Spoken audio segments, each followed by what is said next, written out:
Shalom Bapak Ibu Saudara yang terkasih dalam Tuhan. Pagi hari yang indah ini kita bersyukur ya boleh menikmati anugerah Tuhan. Setelah kita bangun dari tidur kita boleh memuji, memuliakan Dia. Dan kita akan merenungkan firman Tuhan terambil dari Bilangan pasal yang kelima. Secara khusus kita akan membaca firman Tuhan, satu perikop tentang peraturan mengenai orang-orang yang najis di ayat 1 sampai 4. Mari kita buka Alkitab kita atau Alkitab elektroniknya. Kita mau membaca bersama-sama peraturan mengenai orang-orang yang najis. 1, 2, 3. Tuhan berfirman kepada Musa, perintahkanlah kepada orang Israel supaya semua orang yang sakit kusta, semua orang yang mengeluarkan lelehan, dan semua orang yang najis oleh mayat disuruh meninggalkan tempat perkemahan.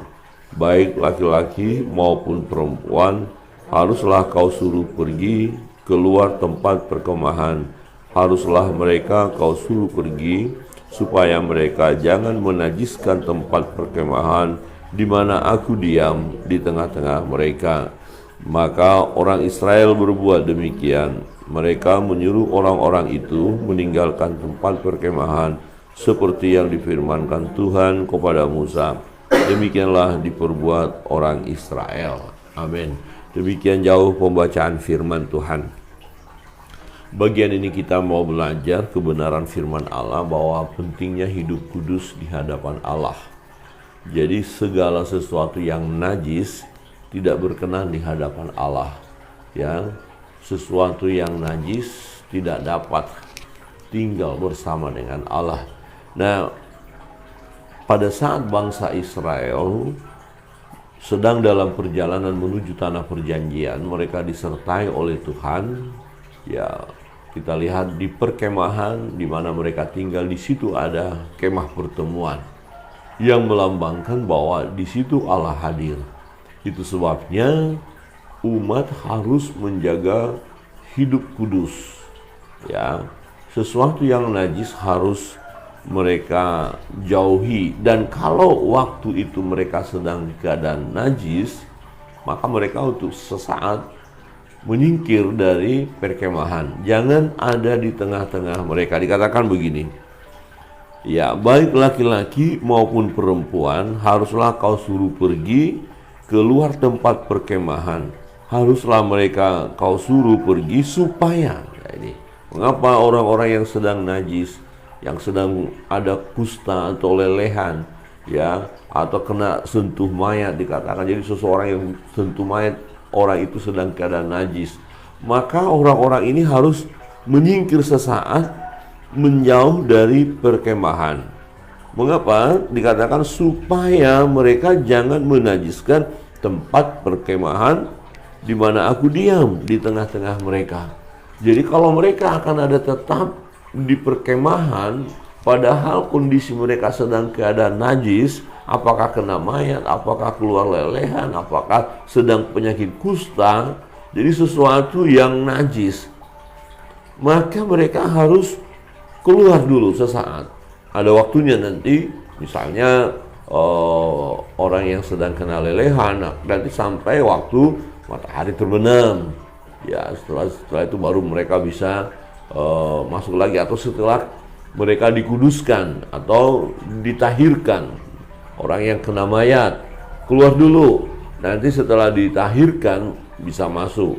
Atau orang yang penyakit kusta, kalau kustanya sudah sembuh baru bisa bergabung. Jadi orang yang penyakit kusta memang tidak boleh dekat-dekat orang lain atau tidak boleh ada di perkemahan. Mereka harus disingkirkan sampai waktu di mana kenajisan mereka itu selesai, tidak lagi najis. Saudara, jika mereka ada di tengah-tengah perkemahan dan di situ Allah hadir, maka Tuhan katakan menajiskan tempatku. Nah, jadi tidak mungkin ada sesuatu yang najis ya bersama dengan Allah, sebab Allah itu kudus.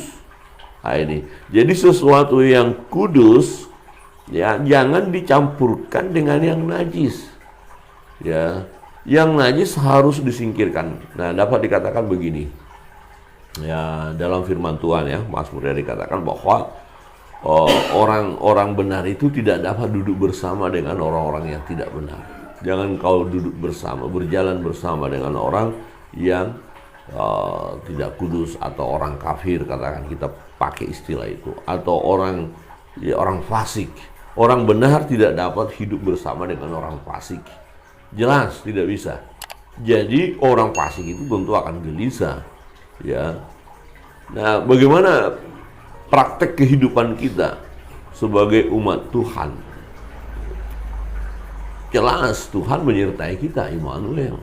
Artinya kita harus menyadari bahwa kita sebagai anak-anak Tuhan yang sudah diselamatkan, itu ditebus dari hidup yang sia-sia.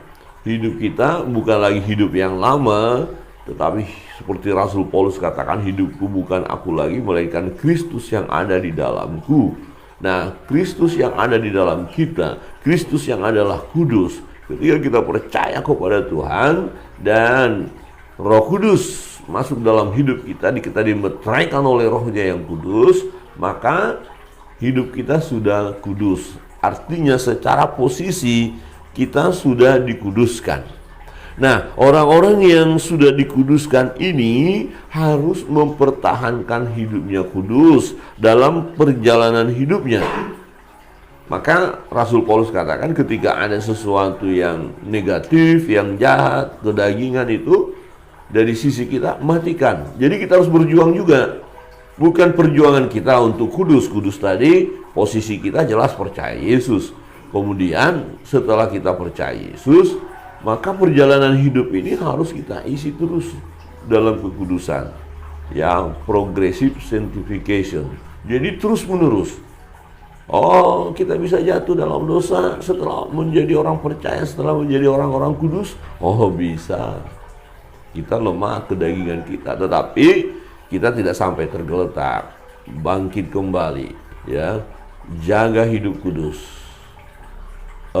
Hubungan kita dengan Tuhan, ya, doa-doa kita, pembacaan kita kepada firman itu akan menolong kita untuk hidup kudus. Kemudian firman itu akan bekerja, ya, Roh Kudus bekerja dalam hidup kita, ya. Roh Kudus bisa mengingatkan, kamu masih itu, dosamu tuh selesaikan tuh, hatimu masih jahat itu kamu masih sakit hati sama dia, selesaikan.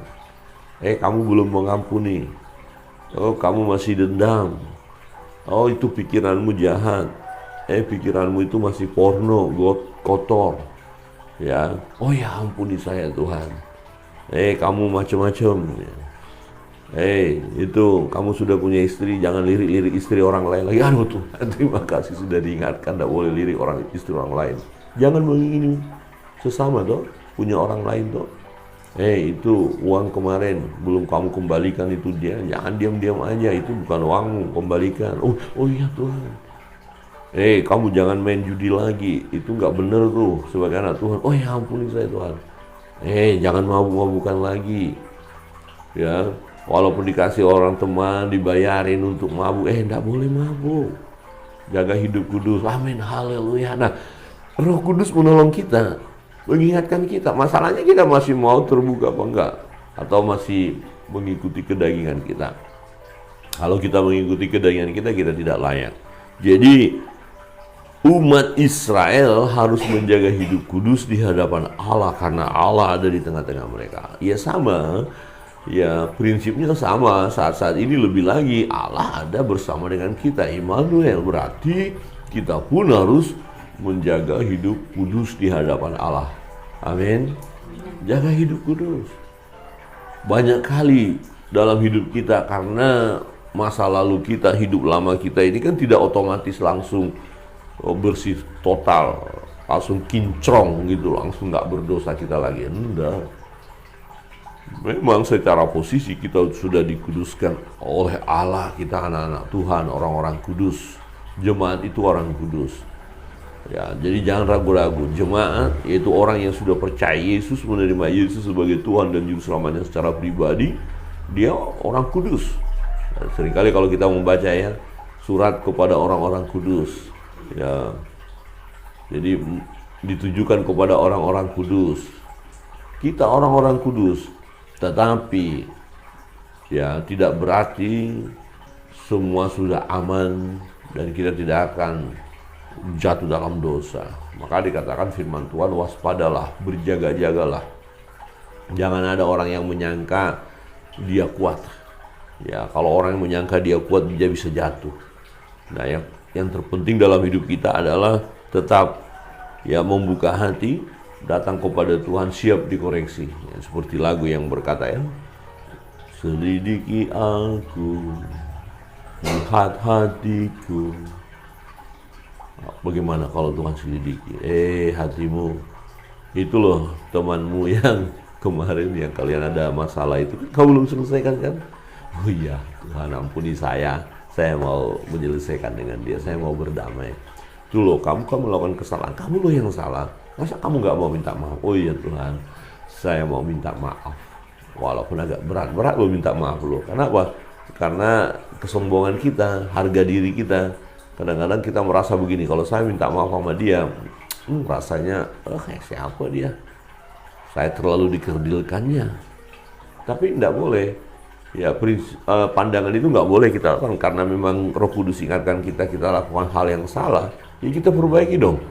Itu berarti menjaga hidup kudus. Jangan kita asik dengan kenajisan itu. Sebenarnya itu najis. Ya, sesuatu yang tidak kudus kan najis. Jadi perbuatan kita yang tidak kudus itu ya kita keadaan najis. Pikiran kita yang tidak kudus itu berarti kita sedang keadaan najis. Perkataan kita yang tidak kudus itu berarti kita keadaan najis. Harus itu disingkirkan sebenarnya kita. Ya, tapi puji Tuhan ya, kasih Tuhan itu dahsyat luar biasa. Ya, Dia tidak pernah meninggalkan kita, Dia tidak pernah membiarkan kita. Saudara yang terkasih dalam Tuhan, tujuannya jelas mengapa sesuatu yang najis tidak boleh ada di tengah-tengah umat itu. Karena Allah hadir di situ, Allah ada di situ. Nah, bagaimana kalau mereka memaksakan diri, menganggap diri tidak najis padahal najis tetap ada di situ? Tuhan tidak bisa dibohongi. Ya, Tuhan tidak bisa dikibulin. Pasti mereka mati karena mengeraskan hati. Ya, sesuatu yang najis ya berada di tempat yang kudus, dia akan binasa, mati. Itu sebabnya mereka harus menyingkir dulu. Ya, menyingkir dulu, bukan disingkirkan untuk kemudian dicampakkan mereka, enggak. Hanya menunggu waktunya mereka kudus. Jadi ada proses kembali, mereka menunggu waktu untuk kudus. Jadi perlu dipulihkan mereka, ada waktu mereka mengalami proses pengudusan itu lagi. Jadi itu hidup kita ya. Kita banyak melakukan hal yang salah. Ya, tetapi waktu Tuhan beri kepada kita, diproses lagi kita supaya kita kudus di hadapannya. Jadi kita punya hati gitu loh, punya hati untuk mau bertobat, itu kata kuncinya di sana. Ya Tuhan, saya mau bertobat, tolong saya. Ya, jadi perbuatan-perbuatan yang najis tadi, perbuatan yang najis itu yang mana? Yang tidak sesuai dengan firman Allah, itu najis. Ya, karena tidak sesuai dengan firman, artinya bertentangan dengan firman, bertentangan dengan Allah. Ya, itu membuat kita menjadi orang-orang yang tidak kudus. Ketika kita melakukan sesuatu yang bertentangan dengan Allah, kita sedang melakukan perbuatan yang tidak kudus. Artinya kita najis. Berarti harus sesaat disingkirkan dulu, sesaat untuk diproses kembali. Artinya gini, sadarlah. Ya, sadar gitu loh. Oh, saya ini hari-hari kok perbuatan saya begini ya. Oh ya Tuhan, ampuni saya. Sebenarnya kalau kita mau jujur, setiap orang yang sudah percaya Yesus, yang Roh Kudus ada di dalam hatinya, dalam hidupnya, karena dia udah percaya, kalau mau jujur, ya kita pasti berkata, ya Tuhan, aku tahu, aku sadar, aku dengar Engkau mengingatkan aku bahwa aku dalam keadaan berdosa. Ya, tapi yang seringkali kalau kita mau jujur, kita mau berkata, memang aku yang terus mengeraskan hati Tuhan. Aku sadar aku salah, tapi aku nggak bertobat. Nah, misalnya kita cuek ya, kita bilang kita orang Kristen tapi cuek, tidak pernah beribadah, nggak pernah berdoa, nggak pernah baca Alkitab, nggak pernah ke gereja. Jujur saja, saya mau berkata jujur ya, kita sadar itu salah. Sebenarnya ada kerinduan untuk melangkah maju, tapi karena kelemahan kedagingan kita dan kekerasan hati kita nggak mau juga. Udahlah, nggak apa-apa, hidup begini-begini aja. Nah, itu satu kesalahan. Jadi jangan kita mengeraskan hati. Firman Tuhan katakan apa?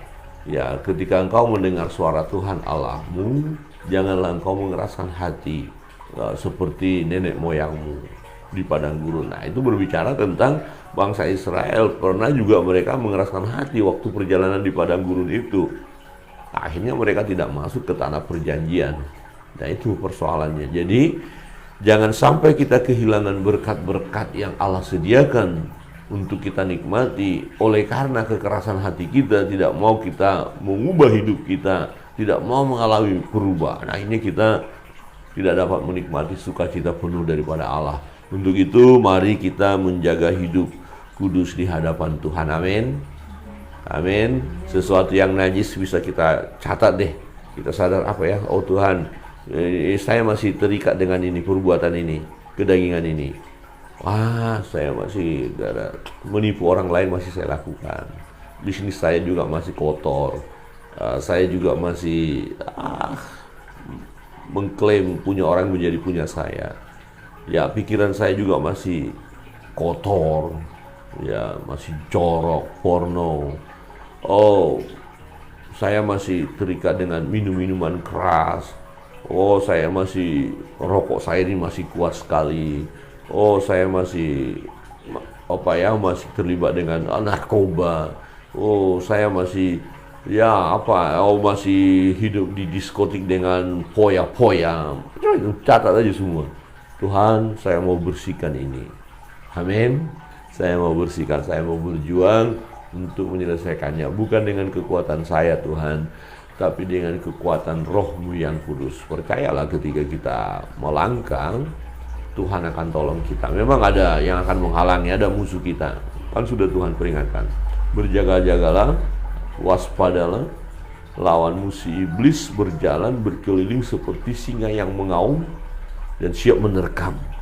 Jadi ada musuh kita di sekeliling kita. Ya.